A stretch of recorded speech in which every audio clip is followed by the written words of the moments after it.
Dear students, आज हम बात करेंगे साइटोप्लाज्मिक इनहेरिटेंस के पार्ट ए की। तो ये जो साइटोप्लाज्मिक इनहेरिटेंस होता है ये न्यूक्लियर इनहेरिटेंस से अलग होता है।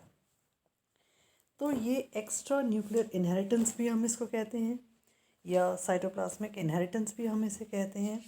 तो ये क्या होता है, जो जीन्स होती हैं न्यूक्लियर क्रोमोसोम्स की, उनका सिग्निफिकेंट रोल होता है इनहेरिटेंस में। जितने भी लक्षण होते हैं वो जनरेशन टू जनरेशन जैसे कैरी फॉरवर्ड होते हैं।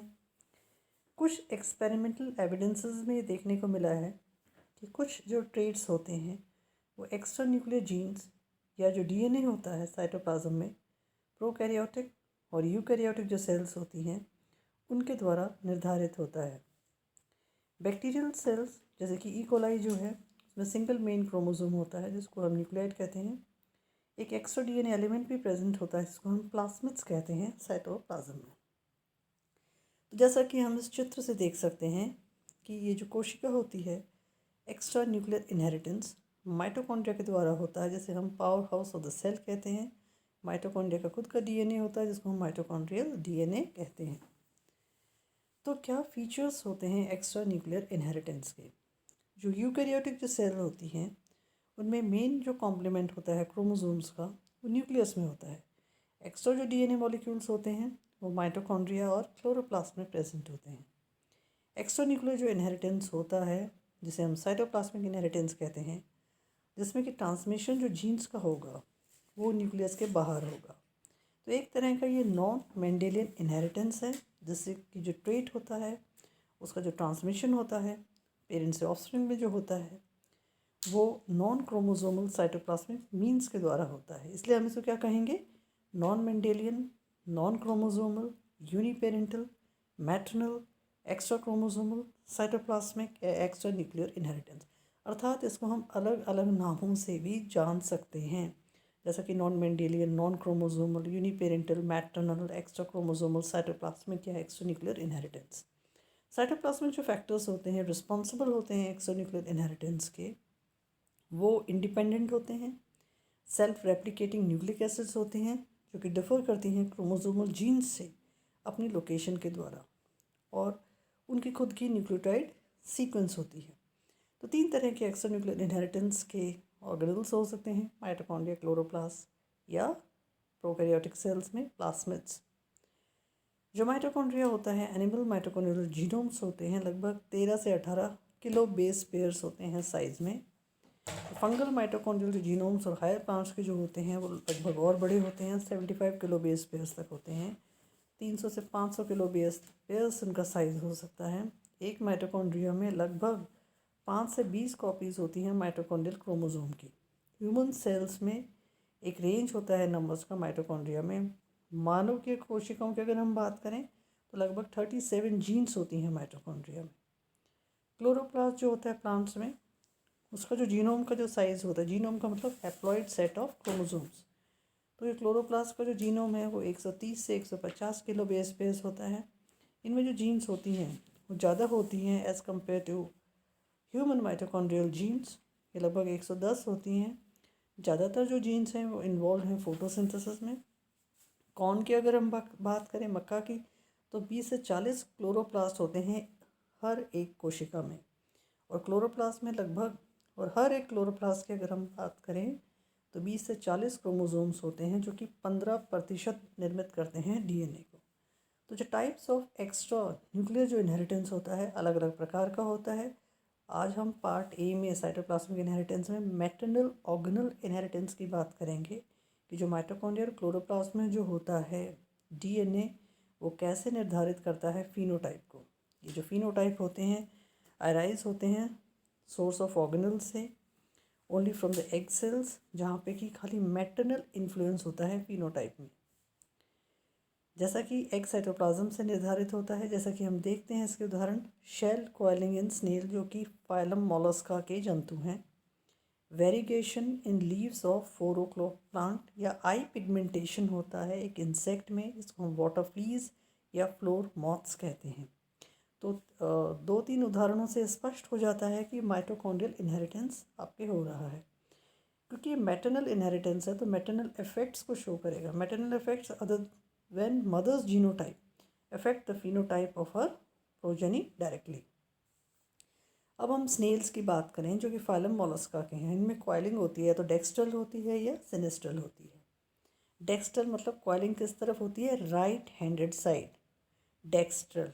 अगर वो लेफ्ट साइड है जिसको हम सिनिस्ट्रल कहते हैं, या डेक्स्ट्रल जो कि आपके क्लॉकवाइज होती है, और एंटी क्लॉकवाइज जो होती है उसको हम सिनिस्ट्रल कहते हैं। तो जो डेक्स्ट्रल जो कॉइलिंग होती है, राइट हैंडेड जो कॉइलिंग होती है, वो प्रभावी होती है, डोमिनेंट डी जीन से होती है, और जो सिनिस्ट्रल जो कॉइलिंग होती है वो अप्रभावी जीन स्मॉल डी से होती है, रेसेसिव होती है। बॉयकट एंड ड्राइवर ने ये शो किया था कि जो कैरेक्टर है कॉइलिंग का वो डिटरमाइंड होता है by the gene of the mother, ना कि किसी न्यूक्लियस के द्वारा, बल्कि मदर के जो साइटोप्लाज्मिक या माइटोकॉन्ड्रियल जो डीएनए है उससे निर्धारित होता है कि जो स्नेल है फाइलम मोलस्का में उसकी कॉइलिंग कैसी होगी। क्योंकि जितने भी फाइलम मोलस्का के सदस्य होते हैं उनकी जो क्वच होती है, क्वचधारी होते हैं ये, तो जो क्वच होती है उसकी कॉइलिंग कैसी है, क्या वो डेक्स्ट्रल प्रकार की है या सिनिस्ट्रल प्रकार की है। तो जैसा कि हम इस डायग्राम से देख सकते हैं कि जो पेरेंटल जीनोटाइप है वो प्रभावी डी होमोजाइगस है, दूसरी तरफ कैसा है, होमोजाइगस है, रिसेसिव है, स्मॉल डी है। तो ये कौन सी कॉलिंग होगी, डेक्स्ट्रल, और ये वाली कौन सी कॉलिंग होगी, सिनिस्ट्रल होगी। अब यहाँ से आपको प्राप्त होगी जनरेशन टू। जनरेशन टू में हेटरोजाइगस कंडीशन हो जाएगी डी, तो सारे के सारे कैसे होंगे, सिनिस्ट्रल होंगे। अब इस सिनिस्ट्रल को ही आप दूसरे इसी पेरेंटल टाइप से अगर हम करें तो होना क्या चाहिए था यहाँ पे, डेक्स्ट्रल। द शेल कॉलिंग जो है स्नेल में ये उदाहरण देखा गया, लिम्निया पेरिग्रा में it may be right handed और लेफ्ट हैंडेड। कॉलिंग जो है वो डिपेंड करेगी जीनोटाइप में कि आपके एग डोनर पेरेंट कौन सा है। If the parent is d और d the offspring will be dextral. तो डिटरमाइन करेंगे कि यहाँ पे अगर आपके डेक्स्ट्रल है, यहाँ पे individual, D is the egg, अगर डेक्स्ट्रल इज़ द मदर तो सारे के सारे इंडिविजुअल्स कैसे होंगे, डेक्स्ट्रल होंगे। If small D is your parental type, तो ये हालांकि इसका जीनोटाइप डी होगा लेकिन प्रदर्शन कैसा होगा, सिनिस्ट्रल प्रकार का, डी सिनिस्ट्रल प्रकार का जनरेशन होगा। तो हम लेफ़्ट साइड की अगर हम पहले बात करें कि जो डी जो एग से आ रहा है आपके कैपिटल डी, और आपके डी आ रहा है, तो डी हेटरोजाइगस कंडीशन बनी। इसी को आप क्रॉस फर्टिलाइजेशन कराएं तो आपके क्या बनेंगे, 4 संभावित इंडिविजुअल्स बनेंगे। चारों को अगर हम देखें तो उसमें से 3 कैसे बने आपके, डेक्स्ट्रल, एक कैसा बना आपके, सिनिस्ट्रल। ऐसी ही परिस्थिति अगर हम यहाँ पे देखें कि अगर मदर के पास से आपके आ रहा है रेसेसिव डी, तो आपके F1 जनरेशन में हालांकि आपका जीनोटाइप डी है, capital D small D, but coiling कैसी होगी, सिनिस्ट्रल प्रकार की। नेक्स्ट जनरेशन में अगर हम इसको देखें तो आपके क्या होंगे, 3 आपके डेक्स्ट्रल होंगे और 1 सिनिस्ट्रल होगा। मतलब F1 जनरेशन जो है वो निर्धारित किससे हो रही है, मैटरनल इफेक्ट से।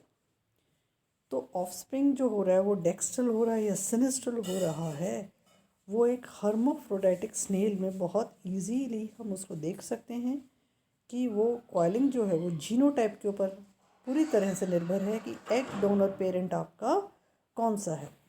तो यहाँ पे हम क्या देखते हैं कि पेरेंटल टाइप आपके अगर होमोजाइगस डी है जो कि प्रभावी है, या आपके स्मॉल डी है जो कि रेसेसिव है, तो अगर मदर के पास में अगर आपके डोमिनेंट डी आ रहा है तो F1 जनरेशन के कैसे स्नेल्स होंगे, डेक्स्ट्रल प्रकार के। अदरवाइज कैसे होंगे, आपके सिनिस्ट्रल प्रकार के होंगे अगर आपका स्मॉल डी या रेसेसिव कैरेक्टर यहाँ से आ रहा है। अगर सिनिस्ट्रल को आप सिनिस्ट्रल से क्रॉस कराओगे तो आपके F2 जनरेशन में कितने बनेंगे, 3 डेक्स्ट्रल बनेंगे और 1 सिनिस्ट्रल बनेगा। ऐसे ही परिस्थिति हम यहाँ पे देखते हैं जहाँ पे कि डेक्स्ट्रल आपके F1 जनरेशन में बनता है और आपके 3 डेक्स्ट्रल बनते हैं और 1 सिनिस्ट्रल यहाँ पे बनता है। तो इस तरह से बहुत ही रोचक उदाहरण है लिम्निया पेरिग्रा का, जो कि शेल कॉइलिंग को यहाँ पे डिपिक्ट करता है। दूसरा जो हम उदाहरण देखते हैं वो है फ्लोर मॉथ का, इसको हम एफिस्टिया क्यूहिनेला कहते हैं, जो कि एक मैटरनल इफेक्ट को डिस्कवर किया गया था फ्लोर मॉथ में, और ये वैज्ञानिक थे कैस्परी 1936 में। उन्होंने ये बताया कि तो जो डार्क ब्राउन जो आइज़ होती हैं वो प्रेजेंस के ऊपर निर्भर होती हैं पिगमेंट के, और वो कंट्रोल्ड होती हैं डोमिनेंट जीन ए से, जिससे कि पिगमेंट प्रीकर्सर कैन्यूरेनिन निर्मित होता है। अगर होमोजाइगस रेसेसिव ए है तो उससे ये काइनेरेनिन जो कि एक पिगमेंट प्रीकर्सर है वो नहीं बनता, जिससे कि एब्सेंस ऑफ पिगमेंट रहता है। तो आईज़ कैसी होती हैं, रेड कलर की होती हैं। जब आपके heterozygous capital A small A pigmented है, उसको हम नॉन पिगमेंटेड होमोजाइगस रेसेसिव ए से करें तो प्रोजेनिक सेग्रीगेशन होगा, जिसमें कि हमें रेशो 1:1 प्राप्त होगा, मतलब एक पिगमेंटेड और एक नॉन पिगमेंटेड प्राप्त होगा। अगर हम रेसिप्रोकल क्रॉस करें पिगमेंटेड और नॉन पिगमेंटेड का तो प्रोजेनी जो बनेगी उसमें सभी अर्ली लार्वा कैसे होंगे, पिगमेंटेड होंगे। लेकिन जैसे ही लार्वा मैच्योर हो जाते हैं उसमें से आधे डार्क ब्राउन आइज़ के हो जाते हैं और आधे कैसे हो जाएंगे, रेड आइज़ के हो जाएंगे। तो जो होमोजाइगस जो है ए जो पिगमेंटेड लार्वा हैं जिन्होंने एग साइटोप्लाज्म से रिसीव किया है, मैटरनल रिसीव किया है ए, उनमें काइनेरेनिन जो है वो अर्ली स्टेजेस ऑफ डेवलपमेंट में निर्मित हो जाता है, लेकिन वो इनकैपेबल हो जाते हैं सिंथेसाइज करने के लिए अपनी खुद की काइनेरेनिन, क्योंकि उनमें डोमिनेंट एलील एब्सेंट होती है। जिस वजह से उनका लॉस होता है पिगमेंटेशन एडल्ट मॉथ में। तो ये जो उदाहरण है ये प्रदर्शित करता है कि जो पिगमेंट होता है डार्क ब्राउन आइज़ का वो किस तरह से मैटरनल इफेक्ट से प्रभावित है, जिसमें कि प्रोडक्शन होता है पिगमेंट का प्रीकर्सर का काइनेरेनिन का। तो यहाँ पे अगर हम इसके उदाहरण देखें कि आपके नॉन पिगमेंटेड है और पिगमेंटेड प्रेजेंट है, इंडिविजुअल पेरेंटल टाइप हैं, तो आपके F1 जनरेशन कैसी होगी, non pigmented is to pigmented, दोनों बराबर होंगे। अगर आपके पिगमेंटेड और नॉन पिगमेंटेड प्रेजेंट है, यहाँ पे female is your pigmented hair, तो यहाँ पे कैसे होंगे, आपके पिगमेंटेड होंगे और पिगमेंटेड होंगे आपके लार्वल स्टेजेस में, तो 1:1 रहेगा। लेकिन धीरे धीरे हम क्या देखेंगे, दैट बिकम्स नॉन पिगमेंटेड। तो वो जो है पिगमेंटेशन या नॉन पिगमेंटेशन पूरी तरह से फीमेल साइटोप्लाज्म के द्वारा निर्धारित हो रहा है, मैटरनली वो निर्धारित हो रहा है, तो हम इसको मैटरनल इनहेरिटेंस कहते हैं। ऐसा ही उदाहरण एक प्लांट्स में हमें देखने को मिलता है जो कि कार्ल कॉरेंस ने किया था, मिराबेलिस शैलपा में किया था, जिसको हम 4 o'clock प्लांट कहते हैं। उन्होंने लीफ की वेरिगेशन को स्टडी किया था। वेरिगेशन मतलब presence of white yellow spots जो कि बनते हैं ग्रीन बैकग्राउंड ऑफ लीव्स में। ग्रीन, वाइट या वेरीगेटेड पत्ते हो सकते हैं, कुछ जो ब्रांचेस हो सकती हैं वो ग्रीन हो सकती हैं, कुछ खाली सफ़ेद हो सकती हैं, कुछ मिली जुली रंग की हो सकती हैं, जिसको हम वेरीगेटेड पत्तियां कहते हैं। उन्होंने अलग अलग तरह के कॉम्बिनेशंस बनाए और उन्होंने कुछ 3 टाइप्स ऑफ ब्रांचेस का प्रोडक्शन देखा। तो उन्होंने ये देखा कि जो वेरीगेशन जो है वाइट येलो जो स्पॉट्स होते हैं वेरिएबल साइज़ के ग्रीन बैकग्राउंड ऑफ लीव्स में, तो इस तरह से उन्होंने एक्सपेरिमेंट्स किया कॉरेंस ने। उन्होंने ये बताया कि जो फ्लावर्स जो होते हैं जो ग्रीन ब्रांचेस पे जो होते हैं वो प्रोड्यूस करते हैं सीड्स जो कि नॉर्मल प्लांट्स निर्मित करते हैं। फ्लावर्स जो होते हैं वेरीगेटेड ब्रांचेस के, उनमें 3 काइंड्स के आपके प्रपोर्शंस बनते हैं, ग्रीन, वाइट और वेरीगेटेड।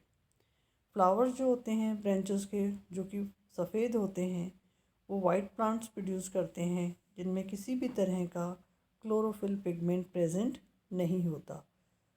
तो इस तरह से उन्होंने ये एविडेंस प्रोड्यूस किया कि आप यहाँ पे देख सकते हो, ये जो आपका एक्सपेरिमेंट है किस तरह से आपका जो फीमेल जो है मैटरनल जो यहाँ पे इनहेरिटेंस है वो इन्फ्लुएंस करता है कि आपके जो ब्रांचेस होंगे, जो आपके जो 3 काइंड्स होंगे वो पूरी तरह से आपके फीमेल साइटोप्लाज्म से निर्धारित हैं। I hope you are able to understand cytoplasmic inheritance part A in a very simplified way. Thank you for watching this video.